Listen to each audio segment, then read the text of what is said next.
Mirë mbrëma, si kaluat, a jeni mirë? Shpresoj mos tjetë vonë. Mirë mbrëma. Nuk e di, disa prej jush punojnë natën, apo si? Sot do të tregoj një histori që ka ndodhur para disa viteve këtu në Itali, sepse pa dyshim do t'ju bëj që të reflektoni, ju vetë, se ngacmon gjithmonë mendimin personal dhe vetveten. Dëgjojeni me kujdes, kush është rastisht si gjithmonë, le t'i bëj like faqes dhe të shihemi sërish. Faleminderit që jemi përbashkë. Në Gjenova, në portin e Gjenovas, ndodhi një fakt i çuditshëm që flitet ende sot dhe ka ndodhur para disa viteve. Një armator, padyshim dikush nga ju që jeton në Itali e di se çfarë është armatori. Armatorët janë le të themi pronarët e kompanive të mëdha të anijeve, kështu quhen armator. Një armator kishte nxjerrë në remont makinën, këtë anijen, një anije të vjetër, në remont me fjalë për ta rregulluar, sepse kishte një problem. Dhe shkuan mekanikët, inxhinierët, jo mekanikët, shkuan inxhinierët dhe pasi e rregulluan çdo pjesë të saj, shikonin që motori nuk ndizej. Me fjalë, kishte një problem. Ndizej, por nxehej dhe e fiknin ata. Dhe këtë problemin kaloi kohë dhe nuk po mundeshin që ta zgjidhnin. Morën një inxhinier tjetër, morën dhe një inxhinier nga Amerika, ai shkoi e pa, nuk e preku me dorë dhe tha nuk është për mua, tha, anijen tha më mirë tha e merrni tha dhe e idhni për scrap tha, sepse motori është anija, ç'është e vërteta. Mirë po motorat bëhen në kryesisht në saj të madhësisë së anijes. Mirë po armatori tha, deri që mori tha, një anije tha miliona euro tha, unë ta hedh poshtë tani tha për ndonjë gabim të një motori që mund të zgjidhet dhe çfarë bëri? Kishte i thërriti të gjithë inxhinierët më të mirë të Italisë. Askush nuk e zgjidhi. Mirë po një ditë bëri mbledhje, i mori që të gjithë, ishin ulur që të gjithë, me fjalë edhe po prisnin. Të kemi parasysh që të dini që armatorët janë super milioner, dhe ata kur bëjnë një mbledhje, jo vetëm që mblidhen të gjithë, por rrinë që të gjithë me gojë mbyllur dhe nuk flasin, se është punë. Merre më si e kapa ai, si e merr atë fjalën që ti thua. Dhe që të gjithë ishin aty. Një heshtje totale. Edhe e bëri mu pranë një anije më të madhe që kishte. Bëri mbledhje, si është e mundur, tha. Gjithë të parat që ka paguar, tha, dhe askush të nuk e zgjidh këtë problem. Më thoni, tha. Mirë po, me ngadalë, pastaj, në një moment, tha me zë, normal, me fjalë, jo i acerruar. Më thoni nëse ka ndonjë, tha, që mund të na ndihmoj. Më thoni. Dhe një djalë i ri, nuk ishte si këta të tjerët, me fjalë i rritur, po ishte i ri dhe kishte dëgjuar një thashë them. Dhe tha, po edhe unë mund të flisni, tha, i dha një emër të njerit. Edhe të gjithë heshtën nuk po fliste askush, kurse armatori e dëgjoi se ishte në fund, se ishin edhe të tjerë që bënin pyetje aty, mos si mund të zgjidhim këtë, kur bëhet mbledhje gjithmonë. Dhe armatori e dëgjoi, ai ishte në fund fare, ai djali i ri. Si the, tha, u insistoi armatori. Po jo, tha ky djali i ri, tha që është një mekanik, tha, në qendër, tha, të Gjenovës. Po ka dalë në pension, tha, po thonë që është i mirë, tha. Nuk dua t'ja di fare, tha, mjaft që të gjeni këtë doni, tha, pagojeni, tha, sa të kushtoj, nuk ka problem. Mjaft që ta gjeni, tha, që ta zgjidhim këtë problem. Dhe shkuan që ditën tjetër të kërkonin këtë mekanik. I tha ky djali i ri, tha, shiko, tha, ai nuk është inxhinier, tha, është mekanik. Ore nuk ka problem, tha. Mjaft që ta zgjidhim, tha. Pak rëndësi ka, sepse mund ta zgjidh kushdo. Mjaft që ta zgjidhim, tha, ky është, tha armatori. Kështu që ditën tjetër shkuan dhe e kërkuan më në fund e gjetën.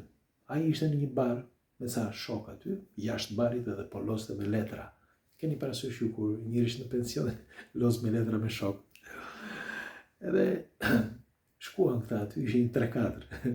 I thanë, qofse ishte mundur, tha, të vish të shikosh pak, tha se edhe sepse kështu e kemi hallin, tha, për një remontin e anijes që po bëjmë, tha, po ka një problem, tha, dhe askush nuk e zgjidh dot. Ky duke lozur me letra, i bëri pyetjen, i zgjuar, bëri pyetjen, tha, po nuk keni, tha, inxhinier? Po, tha, kemi inxhinier, tha, po nuk e kanë zgjidhur, tha, po sa inxhinier keni folur?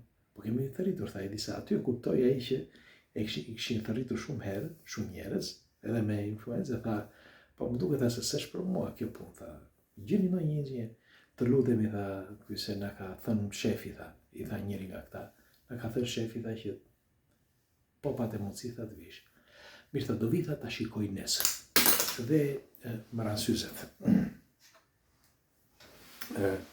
Po të thyen këto, si do shikoj unë pastaj.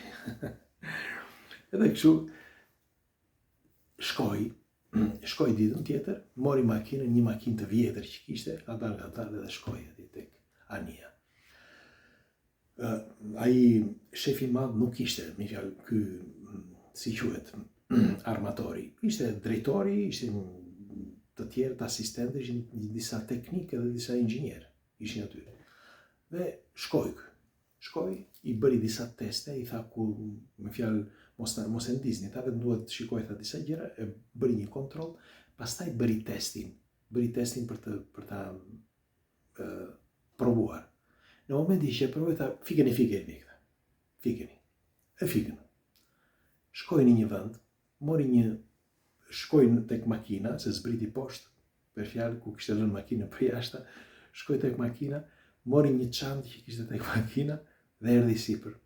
Dhe mori brenda çantës kishte një çekan, kishte shumë vegla aty, por një çekan që ishte ndryshe nga ata çekanët e vegjël, ishte pak më i madh. Vinte veshin aty tek ajo, tek një tubo e madhe e motorit, edhe duke bërë me atë çekanin kështu, në një vend të caktuar kështu, goditi 3 herë në një vend. Pra përveç se dëgjonte me vesh që kontrollonte, goditi 3 herë në një vend të caktuar.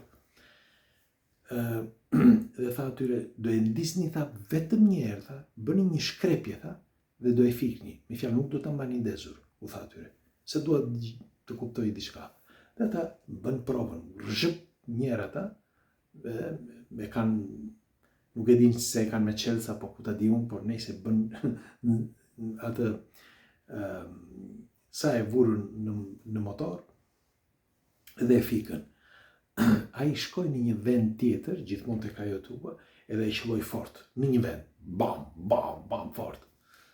U dëgjua gjithë kjo zhurmë, të gjithë po e qeshin këta, ku ishin disa e qeshin, po ky çau bë, i bie motorit me çekan.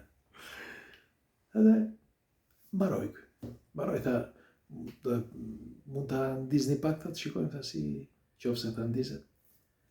Filluan një ta ndezur ata, nuk nxej motori. Me fjalë, motori i anijes punonte për mrekulli.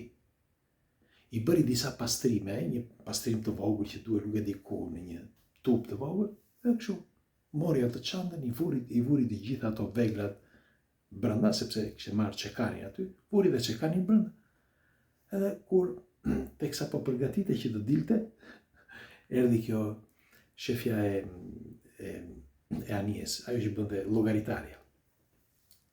Zotëri, tha, na falësh, po që tha, po patë mundësi, tha, kaloni nga ne, tha, aty tek zyra, tha, që të më thoni, tha, sa, po tha, e them dhe këtu, tha, s'ka problem.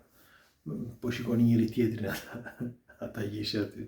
I tha, po mirë, tha, i tha, më thoni, tha, sa kushton, që të përgatis ta letrat, tha, të përgatis pagesën, 20.000 euro, tha. Të gjithë këta mbetën, u shtanë që gjithë, po këtë, talën me një, që të gjithë që ishin aty. Jo vetëm këta punëtorët, por edhe inxhinierët fillojnë që të shikonin, po ky, është çmendur ky? 20.000 euro për të qelluar vetëm me çekan? Ai nuk tha asgjë, as nuk i pa në sy. Një të marrë bëri çantën, dëgjojemi, tha, zonjë, tha, ditën e mirë. Kjo mbeti, kjo, po jo, po dëgjojemi, tha. Dhe iku. iku me fjalë nuk priti që të mirë të parat aty. Pra një profesionist, nuk e di më kuptoni apo jo. Unë ta bëra punën, ti nëse do të më japësh parat mirë, s'do të më japësh parat, s'ka problem. E kuptoni tani? Se ai ishte pensionist, nuk mund të bënte kontrata, e keni parasysh. Për më tepër ishte i zonës. Edhe iku të nesmen, a iku në shtëpi dhe të nesmen në mëngjes nga ora 10 kështu, i telefonon shefi madh, armatori. Tani pse i telefonoi armatori? Jo për parat, por armatori i telefonoi se donte të kuptonte pse kushtonte aq. Edhe e mori telefoni, tha, zotëri, tha, përshëndetje, tha, unë jam armatori, tha, i anijes që rregulluat dieta, sot e kanë provuar prap djemta dhe është për mrekulli. Tani tha, unë nuk kam asgjë për çmimin. Absolutisht jo. Me fjalë, më the 20.000 euro, tha 20.000 euro do të paguhen. Po unë duhet të di të lutemi, tha, pse 20.000 euro? Mund të më thuash? Po, i tha ai. Shiko, tha, nuk është ta puna, tha, që kushton 20.000 euro. Tha. Me një fjalë, mua puna, tha, më kushtoi, tha, vetëm 2 euro, tha, e çekanit. Ai çekan aq kushton. Më kushtoi, tha, 5 euro vajti ardhi, tha, bashkë me makinë, tha. Ja 10 euro. Por pjesa tjetër, tha, pra 19.990 sa janë, pjesa tjetër, tha, e lekë, tha, është, tha, vitet e mia, tha, që kam kaluar tër jetën, tha, me anije. Sepse unë, tha, nuk munda, tha, që të nuk ndëjta shumë, tha, por si e pat, tha, si ata që ishin aty, tha, unë e rregullova, tha, në pak kohë. Kështu, tha, që puna më kushton shumë pak, por është ta eksperjenca, tha, që kushton shumë, i tha. Mund t'ju pyesi, tha, i çfarë shkolle keni bërë, i tha ky armatori. Nuk është shkolla, tha, por është përvoja ime, tha, ndër vite. Unë, tha, isha i varfër, tha, dhe prindit e mi nuk më çuan në shkollë. Por unë, tha, u mundova me të gjitha mënyrat, tha, që t'isha, tha, më i miri i atyre, tha, që kishin qenë në shkollë. Dhe kështu ndodhi. Në sintezë, kjo histori, sepse i dhan parate, u njoh edhe nga të tjerë dhe filloi që të punonte edhe pasi ishte në pension, me fjalë pas këtij episodi me të tjerë, por pse e them këtë? Sepse shumë njerëz, edhe nga ju, shumë nga ju, për shembull, mund ta mbarojnë një punë shumë shpejt, mund ta mbarojnë për 5 minuta ose 10 minuta. Shumë prej jush janë profesionistë, okay? Ka disa që u duhet kohë e gjatë. Dhe kur vjen ndonjëri thot, pse ma bëre shpejt punën mua ti? Çfarë ka ndonjë gjë këtu që ti e bëre shpejt? Ose mund të jetë një punë që ju e bëni me më shumë kohë, më shumë ditë ose më shumë orë. Dhe vjen ai thot, pse e zgjatet ti punën? Pra qoftë në një anë apo qoftë në një tjetër, qoftë sepse ti gjoja e ke bërë punën shpejt apo e ke bërë më gjatë apo më vonë, është e drejta jote, sepse ti je profesionist, ti e di shumë mirë se çfarë po bën. Pra edhe sikur ti mos jesh profesionist, ajo është puna që ti bën. Kështu që respekto punën, respekto veten. Dhe ti e respekton veten kur tjetri të respekton, kështu që detyroje tjetrin që të respektojë. Vetëm nga ky moment ti do kuptosh që je një profesionist i vërtet.